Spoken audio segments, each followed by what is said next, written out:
Today, we're looking at Robert Oster's Ryde Green. Hi, I'm Adam, and I'm an ink guy. I get inks, test them, and share the results with you. Now, Robert Oster's Ryde Green is a green ink. To make sure I have a range of experience with this ink, I do the writing samples. I put the ink into a different pen for a day. I then put it into a Lamy All-Star with a 1.1 stub to take my notes for this video.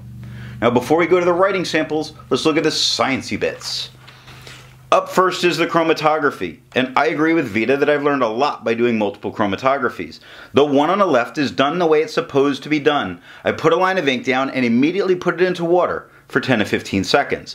And we see this yellow that pushes its way up, and I believe that this is actually the classic yellow and blue makes green, because we see the green, but it's constantly a changing green, and we see the blue across the top. So I don't think this is actually a yellow, a green, and a blue. I think this ink is a yellow and a blue, and all of those different green tones we're seeing in the chromatography are different levels of mix that still are there. The one on the right, I let dry for 10 minutes before I dunk it into water, and it looks exactly the same, reinforcing the idea that I have that this is the classic yellow and blue makes green, green ink. Resistance tests are done to see how this ink can be expected to perform on the page, and more importantly, how hard it might be to clean from your pens. Now, I let the smear dry for 3 days before testing it. Looking at the highlighter, it handles itself very, perfectly good. The thing is, it's such a light tone that being highlighted can make it a little bit harder to use. I don't know that this particular tone of green is what I would go for in a note-taking situation. Now, water, unsurprisingly, is completely reactivating and lifting it off the paper. Now, it is not completely gone, but the white of the paper is showing through, and we easily see the dots from the Rhodia dot pad. Pen Flush does the same amount water does. It's not really doing anything more, and both of these only had 30 seconds. I believe water is all you're going to need. 1/3 bleach solution, although you shouldn't need it, completely removes it from the paper. For the inks I've tested, I've found an average viscosity of 2.5, with the realm of normal being from 2.1 to 2.9. Robert Oster's Ryde Green has a viscosity of 1.4, making it a wet ink, which it does need for being so light. To find my average dry times, I use my writing samples done with the extra fine and medium nib on Clairefontaine, Tomoe River, and Rhodia paper. For the inks I've tested, I have found an average dry time of 17 seconds, with the realm of normal being from 13 to 21 seconds. Robert Oster's Ryde Green has an average dry time of 17 seconds, despite being so wet. Now, let's look at the writing samples. I picked this ink up in sample form, and to keep my writing samples consistent, I use a Jinhao 159 with a Goulet 1.1 stub, a Jinhao X450 with a Goulet medium, and a Jinhao X750 with a Goulet extra fine. Let's take a look at the Clairefontaine. No bleeding, no ghosting. The 1.1 has no feather, spread, halo sheen, and it has some lovely shading going on. Look at how dark Robert starts, and then it gets to be a nice mid-tone. Oster has some nice mid-tones, light tones in the bottom of the O, super dark S into T, nice shading going. This is beautiful. The extra fine is a noticeably, way noticeably lighter tone. My camera's fighting with it. See, we're going to go to manual focus to help it out here. Oops. Because the camera does not like this shade of green. The extra fine with that noticeably lighter tone has no feather, spread, halo, sheen. Wonderful shading happening here. The starts very light, gets very dark. Quick starts light, gets dark. Brown starts dark and gets light. Fox goes dark, light, dark. Beautiful. And 11 seconds to dry. I just don't know about this tone for a full page of writing. The camera has trouble with it. My eye has a little trouble with it when it's that light. The medium is a noticeably darker tone than the extra fine, slightly lighter than the 1.1. The medium has no feather, spread, halo sheen, and it has beautiful shading all the way. Quick, just in the Q. Parts are dark, parts are light, other parts are dark again, all within the same letter. And it keeps doing that the whole word over. Brown starts dark, goes to mid-tone, gets dark again. Fox starts light and gets dark. It is fantastic. 16 seconds to dry. The scrubby for the extra fine and the medium show a lot of color variation, and we get a lot of color variation.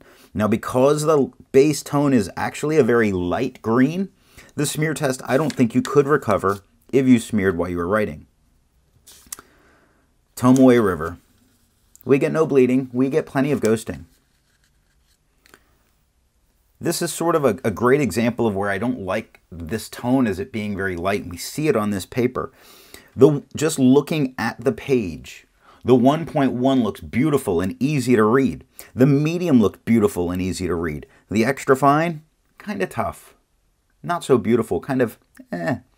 The 1.1 has no feather, no spread. It's got halo all over it. The entire thing has been outlined by gnomes. It's beautiful. No sheen, no shade. The extra fine is a way noticeably lighter tone. Too light for me personally. The extra fine has no feather, spread, halo sheen, no shading, 18 seconds to dry. I don't like it at all. The medium becomes a much darker tone than we see with the extra fine. The medium has no feather, no spread. It's got haloing all over it. The entire thing is haloed. Beautiful. No sheen and shading. We see all in here where the Q goes light at the bottom of the Q and back dark up again. We see the brown is very dark all the way through, but lazy is a much lighter word. We see jumps, starts light, and then gets to a mid-tone all the way through, gets dark right at the S. Nice stuff. 29 seconds to dry. Looking this good, it is worth 29 seconds to dry. The scrubby of the extra fine shows us no color variation, and we got none. The scrubby of the medium shows us some, and we got some. And the smear test, you could not recover if you smeared while you were writing. Rhodia. No bleeding, no ghosting. Similar problems that we see just looking at the whole page. Similar problem as the Tomoe River. That extra fine is so light that I would not be happy with it. The 1.1 has no feather, spread. It has haloing in the darker spots, other than a couple tiny little spots, the halo is not there, like at the, grab a pencil here, right up here on the O, there's no halo. The rest of everything has haloing. No sheen, beautiful shading. On the Bert part, the B is very dark, the R is very light, the T is very dark again. Ride starts as dark, goes to mid-tone, gets to dark again. Beautiful. The extra fine is a much lighter tone. Way lighter. Too light for me. It has no feather, spread, halo sheen, and I am not seeing any shading come through here, which is weird because normally it would. It took 8 seconds to dry. The medium is a noticeably darker tone than the extra fine. It's slightly lighter than the 1.1. which winds up being a very good thing. The medium has no feather, spread, halo sheen. It has some beautiful shading going on, like Fox starts light and gets dark. Jumps starts light and gets dark. Brown starts dark and gets light. Quick is a very dark word, but lazy is a light word, not nearly as light as the extra fine. It took 17 seconds to dry. The scrubby here was weird because the scrubby for the extra fine showed a lot of color variation and we got none. And the scrubby for the medium showed none and we got plenty. So these lie. That's why I find that the writing samples are the best indication of what an ink is actually going to look like. This smear test, you couldn't recover it. It's just too light. So with an ink like this, what happens when we test it on different tone background papers, like the yellow Rhodia? It gave us no bleeding and no ghosting, as we expected. Now we are going to see some changes that happen, not so much in the tone. Now the medium looks slightly lighter as a tone. The extra fine is just as light and unlegible. The 1.1, slightly lighter again. So we do lighten this tone up some for having the yellow, but it doesn't shift its color. It just shifts its tones down. The 1.1 has no feather, spread, halo, sheen, no shade. So we lost the shading and we lost the halo for being on the yellow background paper. The extra fine has no feather, spread, halo, sheen, no shade. Its tone is significantly lighter than the 1.1. It took 8 seconds to dry. The medium, significantly darker than the extra fine, about the same tone as the 1.1. The medium has no feather, spread, halo, sheen, no shade, 14 seconds to dry. So what we've really done here is we've lost the haloing. Nope, didn't have it on here. We had it on the 1.1, but not up here. We had minor, we had some shading with the 1.1. We had some with the medium. We lost the shading. We lost the halo. It took 14 seconds to dry on the medium. The scrubby of the extra fine shows plenty of color variation, but we got none, and this medium shows us none, and we got none. The smear test, again, I don't think you could recover this if you smeared while you were writing. I'm going to keep butchering this name, Monokaki, M-O-N-O-K-A-K-I. We have no bleeding. Now it's coming through heavy in the scrubby, and that's where I put it on stupid thick. So I don't count that against it. We do get some ghosting. It's minor. It's not a big deal. The 1.1 has no feather spread. It has some haloing in spots. Like this part in the R, there's some halos. The B is haloed, but not the rest of Robert.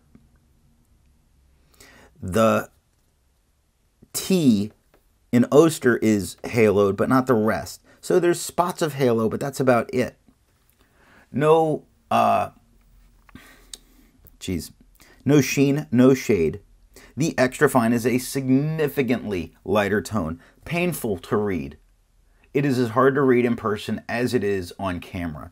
The extra fine has no feather, spread, halo, sheen, no shade. It took 6 seconds to dry.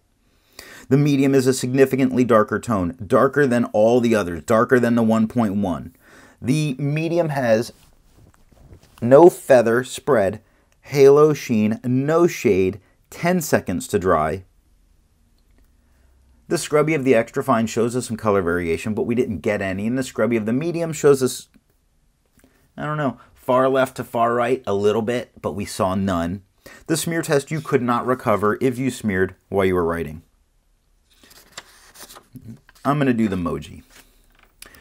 Moji paper. No bleeding, no ghosting. The 1.1 has no feather spread. It has haloing all over it. No sheen, no shade. The extra fine is a noticeably lighter tone than the 1.1. It has no feather, spread, halo, sheen, no shade, 6 seconds to dry. The medium is a noticeably darker tone than the extra fine and noticeably darker than the 1.1. The medium has no feather, spread. It has haloing all over it. No sheen, no shade, 9 seconds to dry. The scrubby of the extra fine shows us some color variation, but it lied because we got none. The scrubby of the medium showed us none, and we got none. But the medium scrubby is showing the same halo that I see all over the medium writing. So I can sacrifice the shading sometimes for that beautiful halo. It just really makes some of the writing pop. The smear test says you could not recover this if you smeared while you were writing, and that is all that I have for the writing sample. Instead of finding inks that look like Robert Oster's Ryde Green, I would prefer to find an ink that complements its color on the page, and I wanted a bright orange. I chose Elixir's Siloso Sunset. Before I give my opinion on this ink, I would ask, if you've enjoyed this video, give it a thumbs up, and if it's your first time here, I would invite you to subscribe. So what do I think of Robert Oster's Ryde Green? In a fine pen, I see the writing as a bit too light to comfortably read for an entire page. However, in broader, wetter pens or stubs, you get a dark enough green that's easily read, and the shading that comes through is absolutely fantastic. Thanks for watching.